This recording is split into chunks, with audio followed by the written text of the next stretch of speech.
W.W.E.Ross wrote under the pen name E.R., was a Canadian poet and geophysicist. He was born in Peterborough and raised in Pembroke. Later he moved to the University of Toronto, where he earned his degree in geophysics. He initially published in literary magazines like The Dial and Poetry in 1928. His major poetic collections are laconics and sonnets. His work, Shapes and Sounds, was published posthumously. His works were influenced by Japanese poetry, Canadian life, and the poetic movement of Imagism.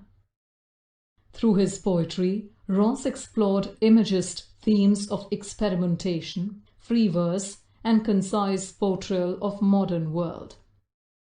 The Snake Drawing, in few short lines, describes a snake fleeing from its attacker. By focusing on the snake's admirable qualities, Ross, contrary to popular perception, portrays the snake as a victim. Let's see what happens in The Snake Drawing by W.W.E.Ross.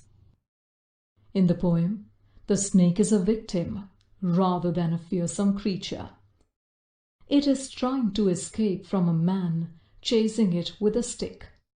The poet uses strong descriptive words to admire the curving movement of the snake as well as his beautiful and graceful shape. The poet implores the stick, and by extension the man holding it, to let the snake go. The snake, he says, is small and green. He is also harmless to children. The snake, he then says, was lying innocently on the sand before he was discovered. He was then chased relentlessly before vanishing into the green marsh plants with thick stems. The poet uses positive words to portray the snake as innocent. In contrast, he portrays his attacker as the predator. By doing this, he hopes to open his audience's mind and change the popular view of a snake as terrifying to a creature that is innocent and harmless. Let's look at the literary elements of the poem. Assonance is a device where similar sounding vowels are placed closely together in a sentence. In the poem, phrases like long body, over the water, even to children, vanishes in the ripples, and green slim reeds are examples of assonance.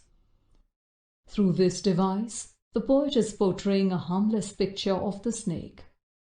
In the poem, the poet has personified the shape of the snake. The poet has also given the snake human qualities of beauty and grace. In the poem, the poet has used images like pursuing stick, sudden curvings of thin long boy, beautiful and graceful, vanishes in the ripples and green slim reeds to create a concise visualization of the snake, his attacker, and the surroundings. The poet has used the device of transferred epithet in the phrase pursuing stick.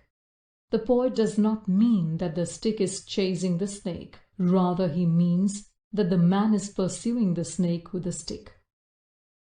So, through the positive portrayal of generally feared snakes, Ross hopes to change our minds about them.